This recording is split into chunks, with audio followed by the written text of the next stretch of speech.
Chapter 1. Montego High School.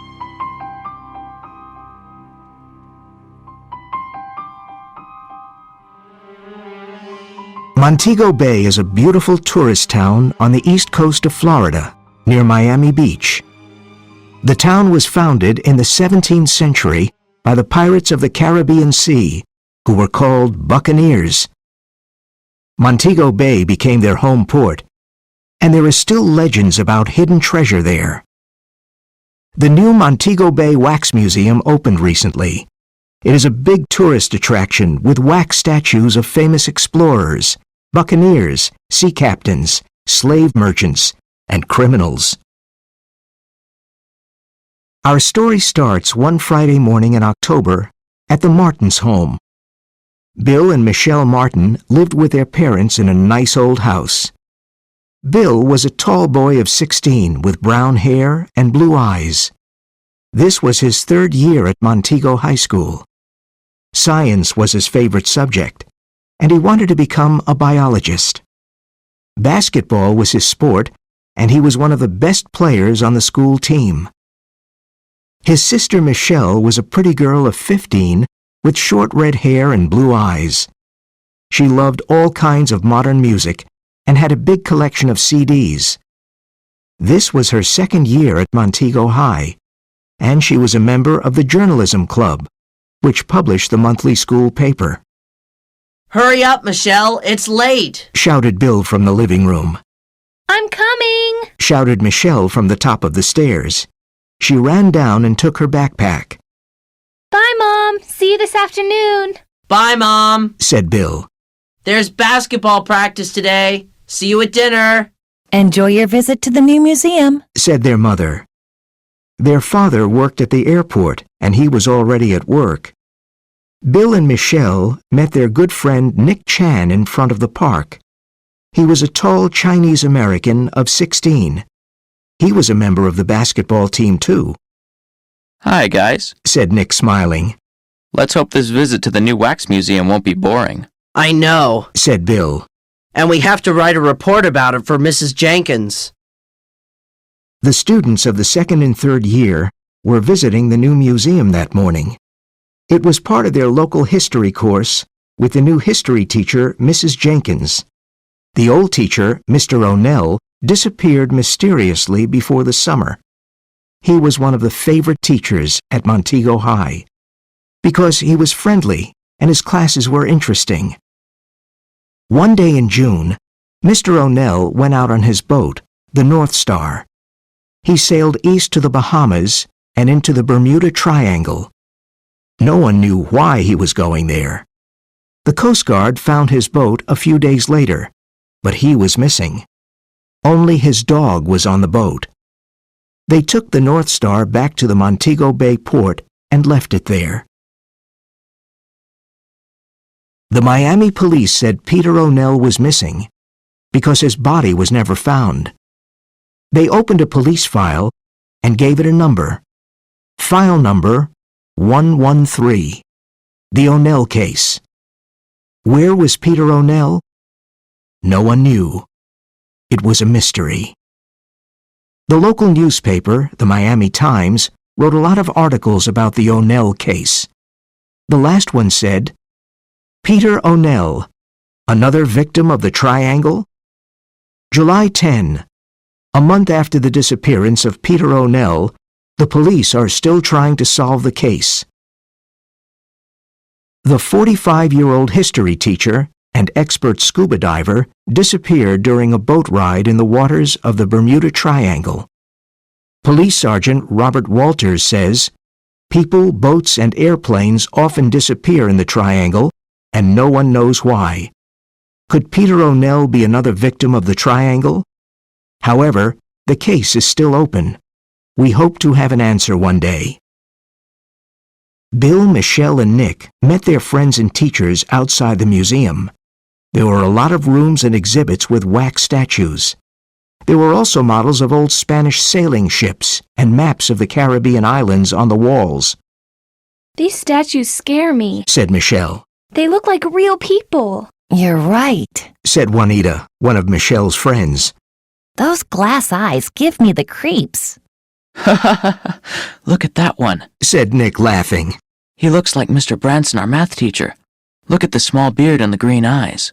Ugh, Mr. Branson and his math tests, said Bill. Hey, look at this slave merchant with the red bandana and the black patch over his eye, said Michelle. He's got a strange tattoo on his arm. I didn't know there were tattoos in those days. When they left the museum, they saw a beagle outside the entrance. He wanted to get into the museum. I guess he can't read the sign, said Bill, pointing to the "Dogs Not Allowed" sign. His friends laughed as they walked to school.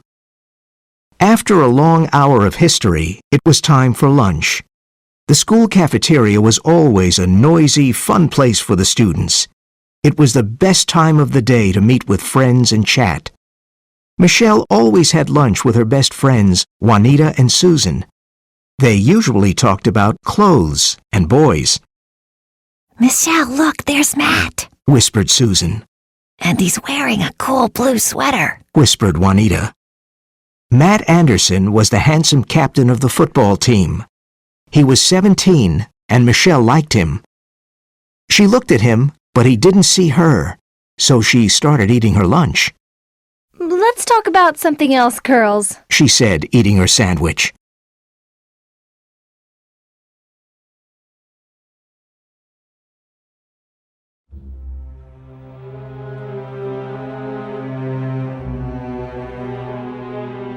Chapter 2. At the Port.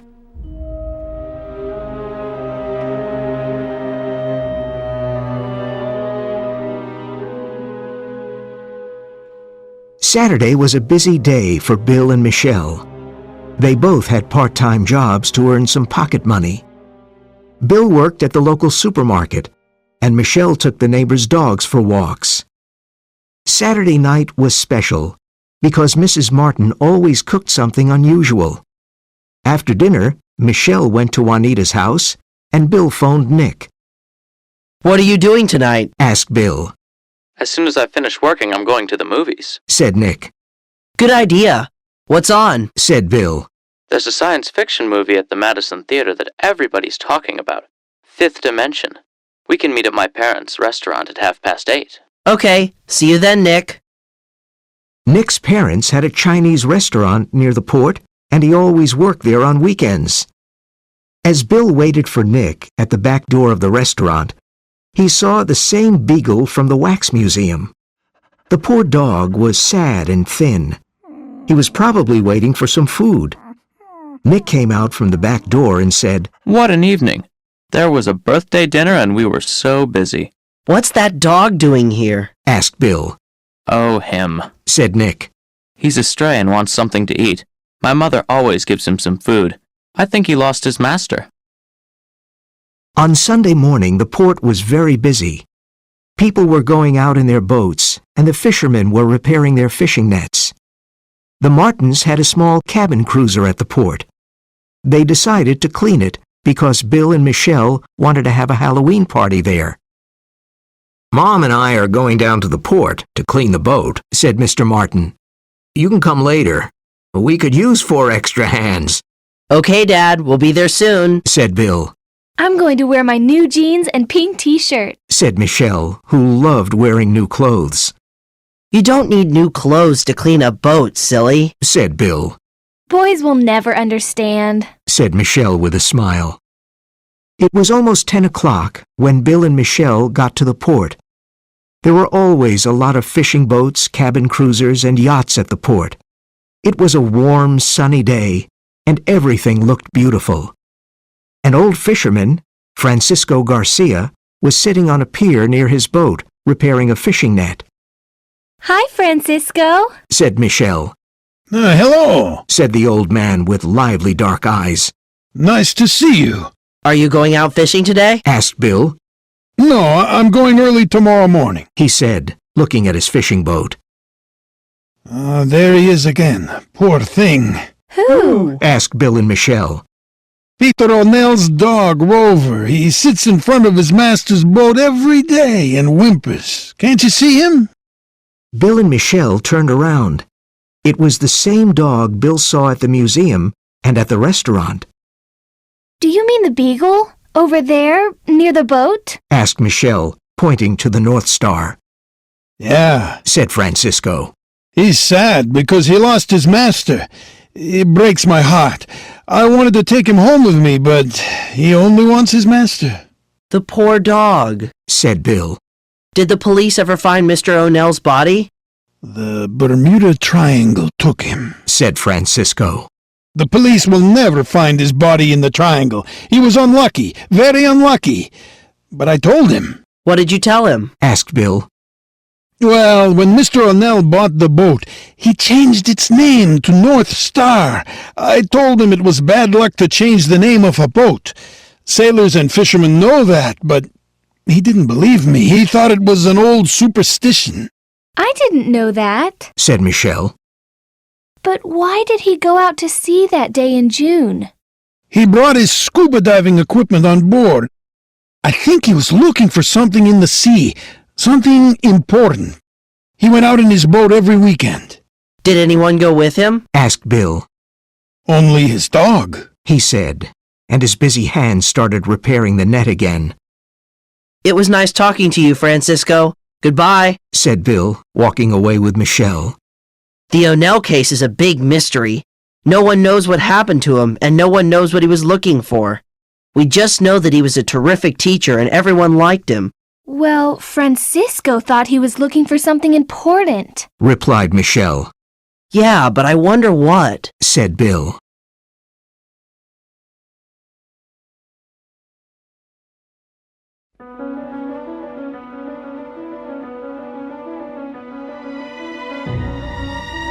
Chapter 3. A Halloween Party.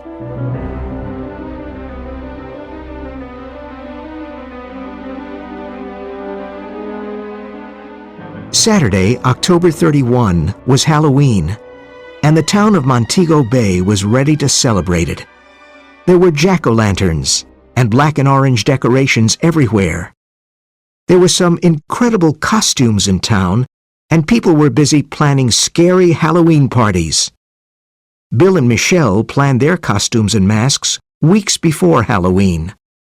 Bill was a vampire, and Michelle was a rock star. She was excited because she could wear more makeup on Halloween. They went to the port and had their Halloween party on the boat with their friends. Mrs. Martin made pumpkin pies and Halloween cookies, and there were good CDs to dance to.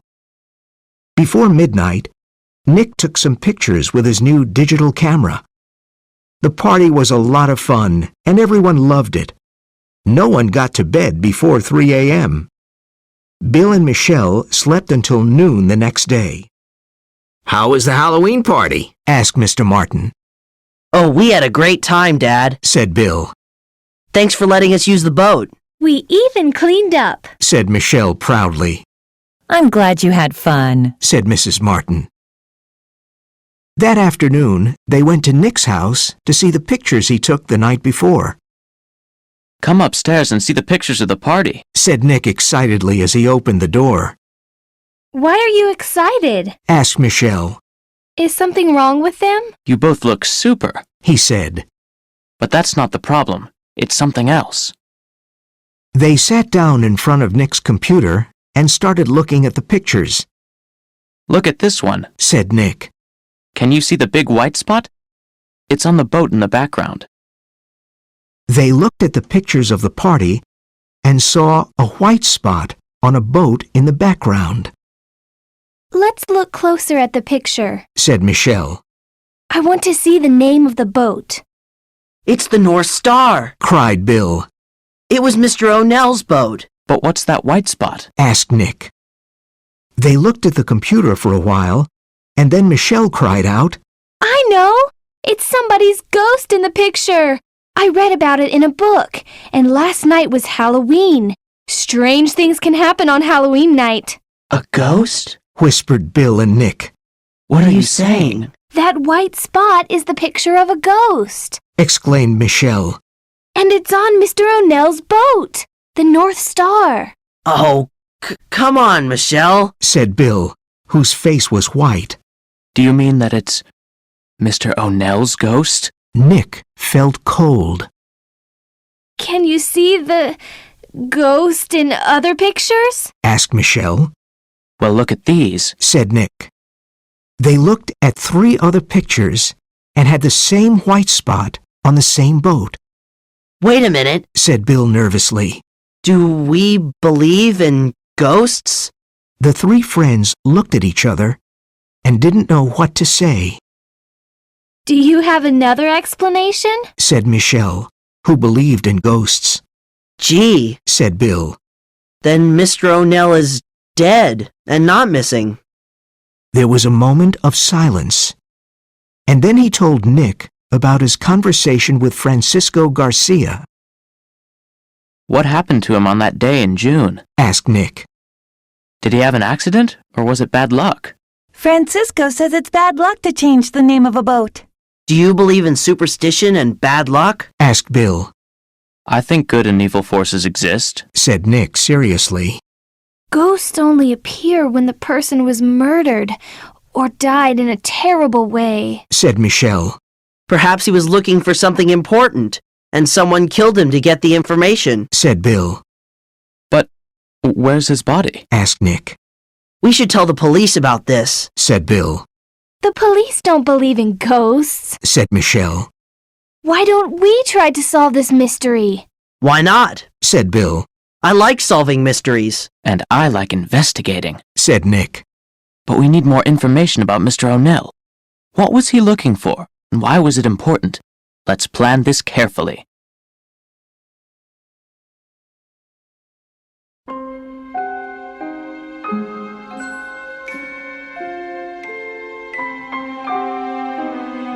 Chapter 4. The Wardrobe.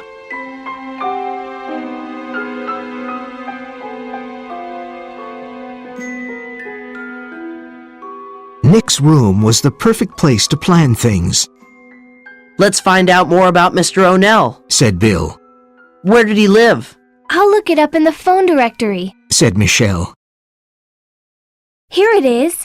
His address was 1857 Stockton Street. That's behind the port. Let's try and get into his house. But I'm sure the police already went there. Said Nick. Yeah, but perhaps they didn't examine everything. Said Bill. Let's go there after dark with our flashlights. When? Asked Nick excitedly. How about Tuesday after dinner? Said Bill. When the school bell rang at 3:30 p.m. on Tuesday afternoon, Bill, Michelle, and Nick hurried home. They did some homework and met at 7. It was a windy autumn evening. They walked to the old part of town, and Peter O'Nell's house appeared behind some tall trees. It was a white wooden house with a brown roof and a small garden. They were surprised to see his dog sitting outside the door. He recognized Nick from the restaurant and went to him. Look who's here, Said Nick, smiling. Hi, Rover, what are you doing here? He's still looking for his master. Said Bill. He's friendly. Said Michelle, stroking him. Let's go to the back of the house and see if the door is open. Said Nick. Rover followed them. The back door was locked, so they opened the kitchen window and climbed in. They stood in the dark kitchen for a moment. Everything was silent. We're in Mr. O'Nell's house. Said Bill. This is weird. Let's start looking for clues. Said Michelle. Where can we start? Asked Nick. Look, Rover's going to the living room. Said Michelle. Let's follow him. The living room was small, and there were 2 armchairs near the window. There was a big color photograph of O'Nell and his dog on a small table. Michelle looked at the photograph. It was probably taken on his boat in the summer. Look, he's got a strange tattoo on his arm. It's a peace sign. Said Bill. They were popular in the 1970s. Rover led them to the hall and sat down in front of a door. He barked and put his paw on the door. Let's open it. Said Michelle. She was scared, but she opened the door. There were stairs that went to the dark basement, and the air was cold. Bill and Nick turned on their flashlights and slowly went down the stairs, and Michelle and Rover followed them. They looked around and saw a few boxes of books, some diving equipment, and a big wooden wardrobe. Rover went to sit in front of the old wardrobe and started barking. Why is he barking at the wardrobe? Asked Nick as he stroked the dog's head. He barked again and looked at Nick with his big brown eyes. Then he began pushing the wardrobe door with his paw. Let's open it, said Nick. His heart beat fast as he turned the key and opened the door. He saw 2 scuba diving suits. There's nothing interesting in here, he said, closing the wardrobe. Rover barked again and pushed the door with his paw. Nick opened the wardrobe again and looked inside carefully. Could there be something behind this wardrobe? Said Michelle. Like in mystery novels, Michelle? Said Nick, laughing. Yes, exactly, Said Michelle. Come on, let's try and move it to one side. Okay, let's try. Said Bill. The wooden wardrobe was very heavy, but they were able to move it a bit. Rover was right. There was a small opening to a tiny room.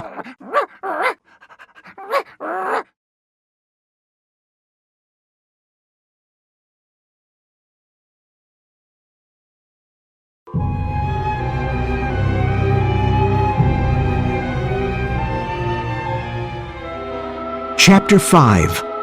A Secret Closet. This is super, Said Michelle. We discovered a secret room. You mean a secret closet? Said Nick, moving his flashlight around. It's very small. There were 2 big maps and some newspaper articles on the walls and a diary on an old chair.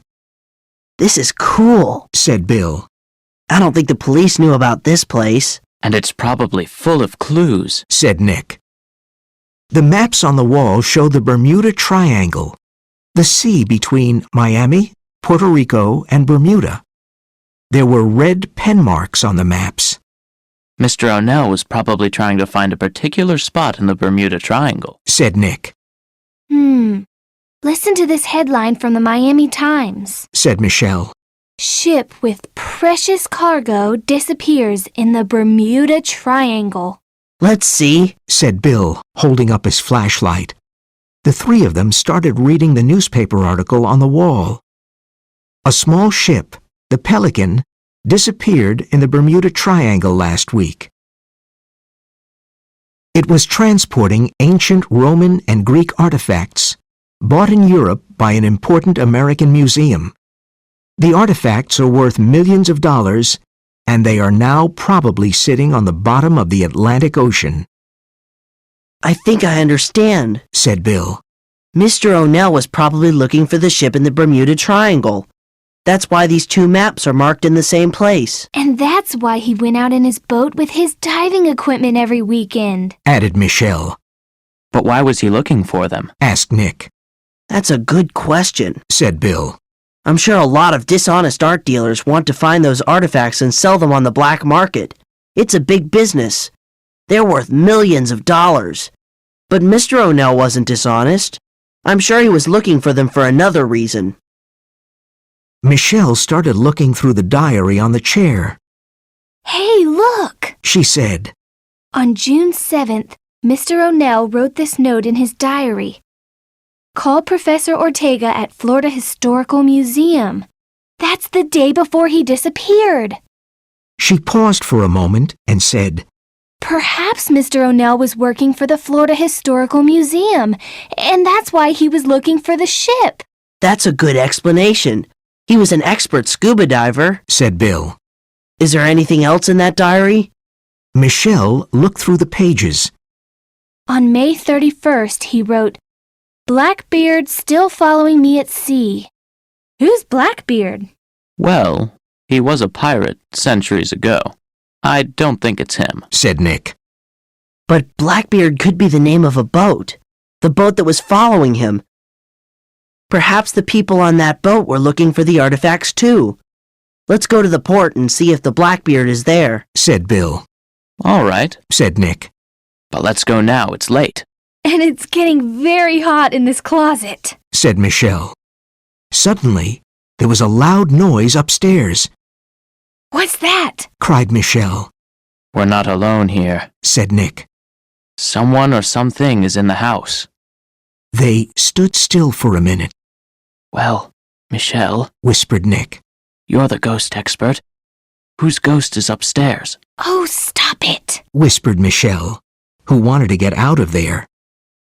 They got out of the secret closet and quickly pushed the wardrobe against the wall.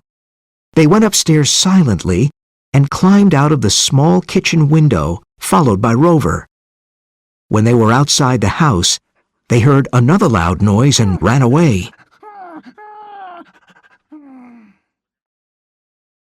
That math test was impossible. Said Nick, walking out of Mr. Branson's class angrily. I think he makes math hard for us. Said Bill. I couldn't finish the last 2 problems. Me neither. Said Nick. I studied until late last night, but it didn't help. Even Maria Lopez, who's a math genius, didn't finish the last problem. Hey, let's think about the big game against South Miami High tonight. Said Bill. They're a strong team. And so are we. Said Nick. That evening, the Montego High gym was crowded and noisy. The colors of the 2 schools were everywhere. Orange and purple for Montego, and black and red for South Miami. It was an important basketball game, and the local TV station was there to film it. Michelle sat with Juanita and Susan. Mike Anderson and his friends from the football team were sitting behind them, and this made Michelle nervous. I'm happy I wore my new sweater with the school colors. She thought. I hope Mike notices it. It was an exciting game, and everyone was cheering for their team. Montego High finally won and entered the Florida finals. Someone touched Michelle's shoulder. She turned around and saw Mike. Hi, Michelle, Said Mike. your brother played a great game. Oh, thanks, Mike. I'll tell him. Said Michelle, who was happy because Mike talked to her. On the way home after the game, Bill, Michelle, and their friends walked by the Wax Museum. They saw Rover sitting at the entrance. He was whimpering. I wonder what Rover's doing in front of the museum at this time. Asked Michelle. There's something about the place that attracts him. Said Bill. But what? Remember the day when he tried to come into the museum with our class?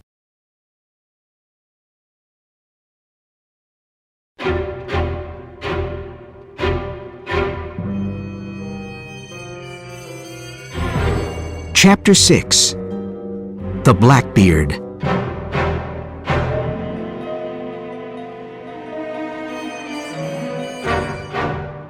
On Sunday, Bill, Nick, and Michelle continued investigating the case. This time they met in Bill's room. We have to find the Blackbeard and see who it belongs to. Said Bill. I'm sure there's a connection between that boat and Mr. O'Neill. There's a naval registry office at the port. Said Michelle. All boats at the port are listed there. Good, let's go to the port. Said Bill. The Naval Registry was a small office near the Montego Yacht Club. Michelle went in and talked to the clerk. Hello, my name is Michelle Martin, and I need some information. Is the Blackbeard here? Let me check. Said the clerk as he turned to his computer. Here it is. The Blackbeard. It's at Pier number 8. That's where the biggest yachts are. Can you tell me the name of the owner? Let's see. It's Mr. Julian Devereaux from New Orleans. Julian Devereaux? Said Michelle, surprised. Yes, Julian Devereaux. He and his wife are the owners of the new Wax Museum. Okay, thanks for your help. Said Michelle. She met Bill and Nick outside and told them about the Blackbeard. Wow. Cried Nick. So Julian and Gertrude Devereaux are the owners of the Wax Museum and the Blackbeard. Said Bill. And they gave a lot of money for the new park. Said Nick. There's a connection. Said Michelle. Why were they following the North Star at sea? And what about the Wax Museum? Asked Nick. Why is Rover so attracted to it? This case is really difficult. Said Michelle. Well, Said Bill. we know that the Blackbeard is at the port, and that Julian Devereaux owns the boat and the Wax Museum. There was a moment of silence. And we know he's rich. Said Nick. But that's not much. The clerk said that Julian Devereaux is from New Orleans. Added Michelle. Let's go home and look on the web. At home, they got on the web and found some interesting information. Devereaux was the owner of a maritime museum in Charleston, South Carolina, and a new art museum in Houston, Texas. This man owns 3 museums. He's very rich. Said Michelle, grinning. And guess what you find in museums? Artifacts! Cried Bill and Nick. Like the ones O'Neill was looking for. Exactly! Said Michelle excitedly. So what's the next step? Asked Nick. Said Bill, looking at the computer screen. We have to find a way to get on the Blackbeard. We could find some evidence of Devereaux's connection to this mystery. The Blackbeard's at pier number 8. Said Michelle. We can go one evening when the museum is open. I don't want to meet them face to face. The museum's always open on Friday and Saturday evenings until 10 p.m. Said Nick. And the Devereaux are there on those evenings. Okay, Said Bill. listen to my plan. On Friday night, Nick and I will try to get on the Blackbeard. Michelle, you can sit in the coffee shop across the street from the museum. If the Devereaux leave the building, call me on my cell phone. Good plan. Said Nick. It was November and almost Thanksgiving, but the 3 friends could only think about the O'Neill case. On Friday evening, they met in front of the museum. It was cold and windy, and Michelle ordered a cup of hot cocoa at the coffee shop. She watched the museum entrance with her cell phone in her hand, ready to make a call. There was no one at the port that evening. The boys could hear their footsteps as they walked quickly past the North Star and turned left at pier number 8. The lights of the Blackbeard were on, and the 2 boys stopped behind a van. Someone's on the boat. Whispered Nick. What shall we do now? Let's wait here and see what happens. Said Bill. Suddenly, the lights went off. Julian Devereaux got off the yacht and into his sports car and drove away. Whew, Said Bill. They waited a few minutes and then got on the yacht. The glass door was closed but not locked, so it was easy to get in. He didn't lock it. He's probably coming back soon. Said Nick. Let's hurry. They turned on their flashlights. It was their first time on a yacht. Everything was beautiful and expensive. They started looking everywhere. Drawers, cupboards, bookshelves, but they couldn't find anything. Bill took a painting off the wall and turned it around, but he found nothing. He did the same with another painting, and this time there was an envelope on the back. Nick, look at this. Bill opened the envelope. Inside there was a map of the Florida coast and the Bermuda Triangle with some red pencil marks. It was almost identical to the maps in Mr. O'Nell's house. The Devereaux have Mr. O'Nell's map, and they hid it behind a painting. Said Nick, staring at the map. This is evidence that the Devereaux are connected to Mr. O'Neill in some way. Said Bill. We have to show this map to the police. Will they listen to us? Asked Nick. Let's go and find out. Said Bill. Bill put the empty envelope behind the painting. Then he folded the map and put it in his shirt pocket. They got back onto the pier and quickly left the port. They picked up Michelle, who was still at the coffee shop. Hi, guys. She said. You found something, didn't you? Let's go to Sandy's ice cream parlor and talk there. Said Bill.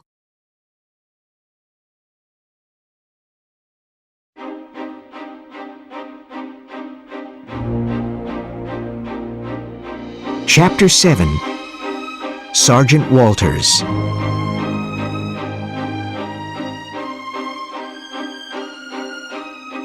Before going to their part-time jobs on Saturday morning, Bill and Michelle told their parents what was happening.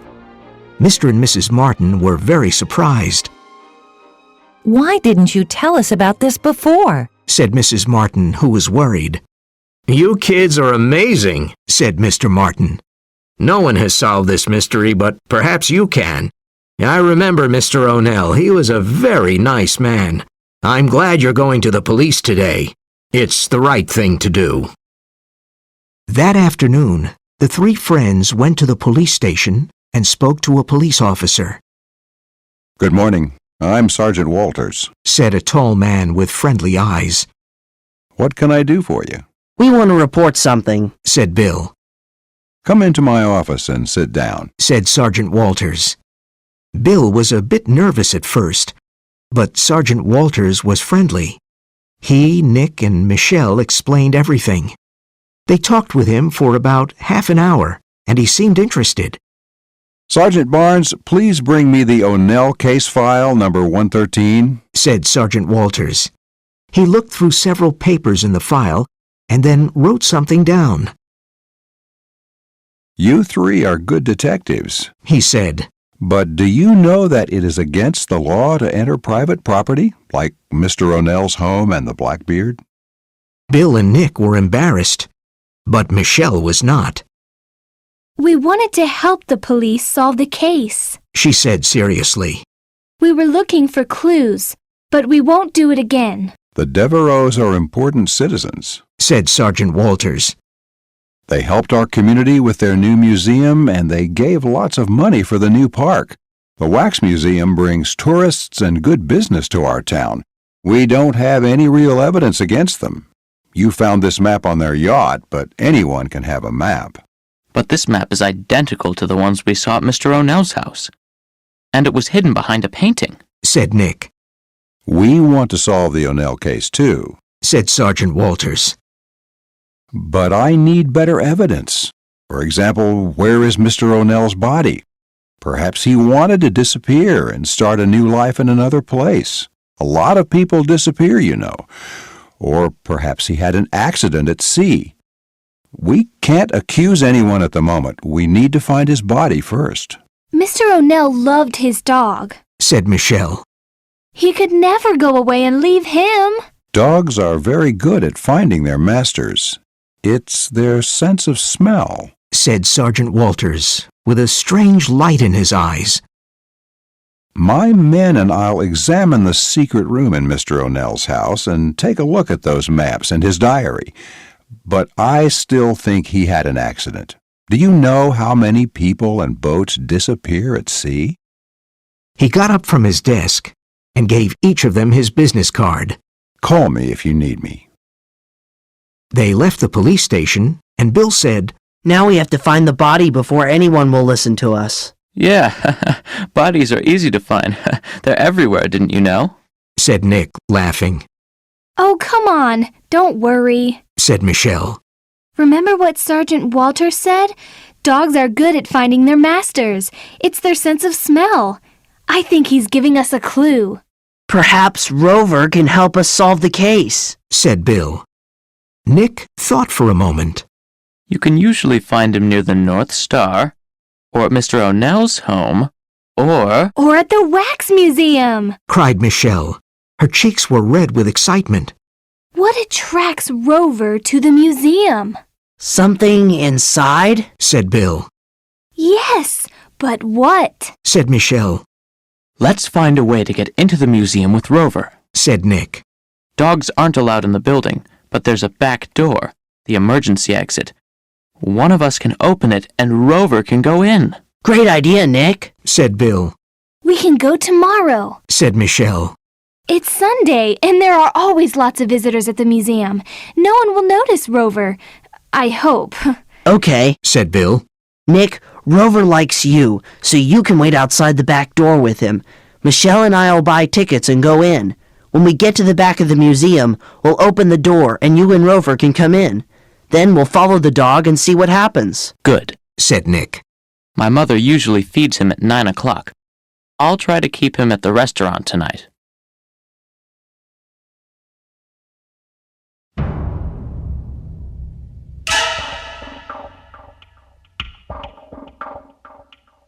Chapter 8. At the Museum.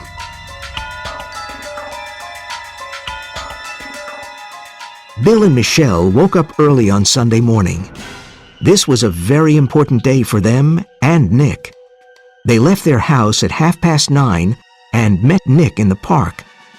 Hi, Nick, Said Bill, looking at Rover's new red leash. The leash was my mom's idea. Said Nick as they walked towards the museum. You and Michelle go ahead, and I'll wait for you outside the back door.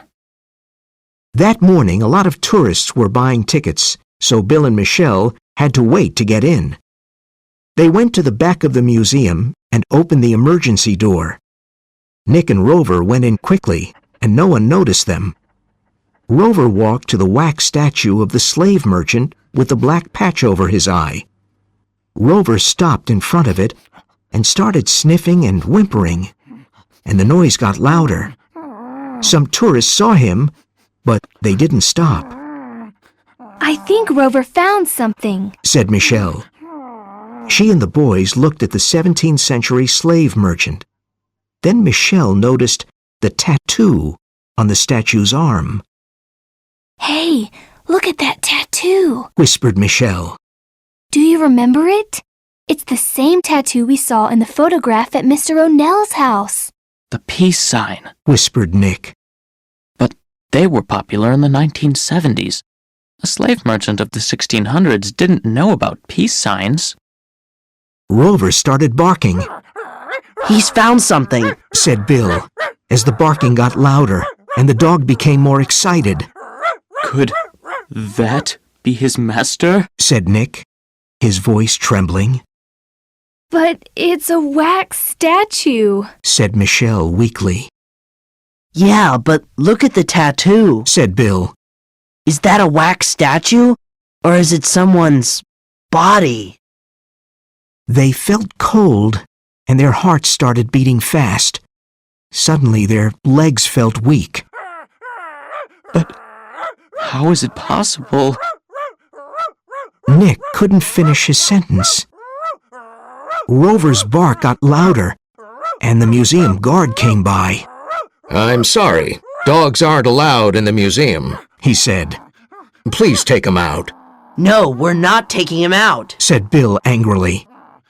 You must obey the rules of the museum or I'll call the police. No, Said Bill angrily. we'll call the police. Michelle, do you still have Sergeant Walter's card? Of course I do. She said, taking out her phone. I'll call him. Several visitors stopped to see what was happening. Rover was very excited and barked loudly. Nick pulled on the leash to hold him back. Michelle called Sergeant Walters and asked him to come immediately. We have a body for you. She said with a trembling voice. More visitors stopped near them. Sergeant Walters, Sergeant Barnes, and 2 other policemen got to the museum in a few minutes, Sergeant Walters, we found Mr. O'Nell's body. said Michelle loudly. His dog led us here and started barking. We noticed that the tattoo on the statue is the same tattoo we saw in a photograph at Mr. O'Nell's home, a peace sign, popular in the 1970s, and this museum is owned by Mr. and Mrs. Devereaux. O'Nell's body? Exclaimed Sergeant Walters. What are you saying? I want to look into this. He turned to the museum guard and said, I want to examine this statue carefully. Do you have a back room? Yes, I'll open it for you. said the guard. Sergeant Walters asked his men to take the statue to the back room, I want to speak to the owners of the museum immediately. he said. Mr. and Mrs. Devereaux are in their office upstairs. I'll go and call them. The guard was worried and confused. Sergeant Walters' men carried the statue to the back room, and Rover started following them. Nick pulled him back, but it wasn't easy. Sergeant Walters called the police station and asked them to send a medical expert. Then he turned to the 3 young people who were very excited about their macabre discovery. I don't know what we'll discover here, but something is wrong, and we're going to find out more about that wax statue. Your detective work was excellent and you helped us a lot, but now it's the responsibility of the police. Call me in a few days and I'll tell you something more. Thanks for your help. The three friends were proud. They were helping the police solve the O'Neill case. When they left the museum, Nick took the leash off Rover, but he didn't run away. He stayed with them.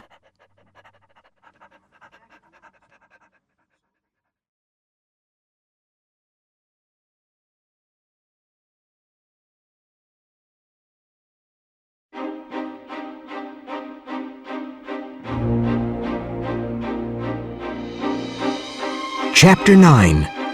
The case is solved.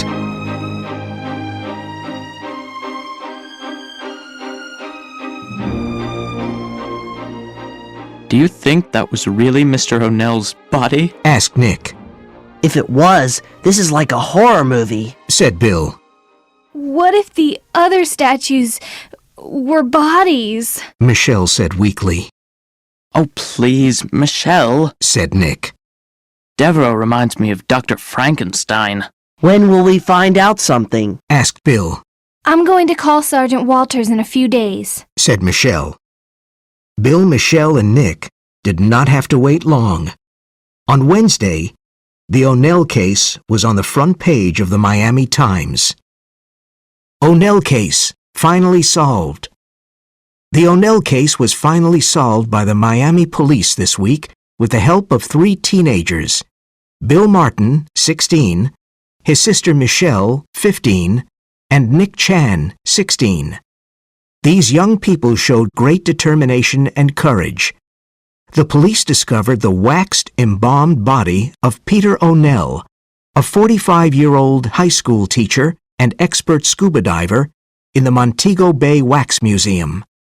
The macabre discovery was a big shock for everyone because he went missing in June of this year. The owners of the Wax Museum, Julian Devereaux, 46, and his wife Gertrude, 42, made a terrible confession. They killed Peter O'Neill. Peter O'Neill was working for Professor Dan Ortega, who is the director of the Florida Historical Museum. Professor Ortega asked him to find the ship with the 5 artifacts that disappeared in the Bermuda Triangle. The ship left the port of Naples, Italy, but never reached its destination in Miami. All radio contact was lost when the ship entered the Triangle. The museum bought these valuable artifacts in Greece and Italy to add to its beautiful art collection. Julian Devereaux owns an art museum in Houston and a maritime museum in Charleston. He knew about the lost artifacts and wanted to find them for his museums. He followed O'Nell's boat during his trips to sea. On June 8th, when O'Neill was scuba diving, Devereaux went on his boat and stole O'Nell's maps. These important maps showed where the ship and the artifacts were. O'Neill returned to his boat before Devereaux could leave it. He shot and killed O'Neill with his gun. With the help of his wife, he brought O'Nell's body back to his yacht, the Blackbeard. They had to eliminate the body, so they took it to the Wax Museum that night. Julian Devereaux is an expert chemist and he embalmed the body. Then he put it in a bath of hot wax and made it look like a statue, the wax statue of a slave merchant of the 1600s. With a patch over one eye, a dark beard, and a red bandana, it was almost impossible to recognize O'Neill. But the expert chemist forgot to eliminate the tattoo on O'Nell's arm. With O'Nell's maps, Devereaux found the 5 artifacts in the Triangle and hid them in his museum in Houston. The priceless artifacts will return to the Florida Historical Museum next week.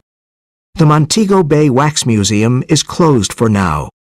On Saturday morning, there will be funeral services for Peter O'Neill. All the students and teachers of Montego Bay High School will be present. O'Nell's dog, Rover, who helped to solve this case, found a new home with Nick Chan and his family.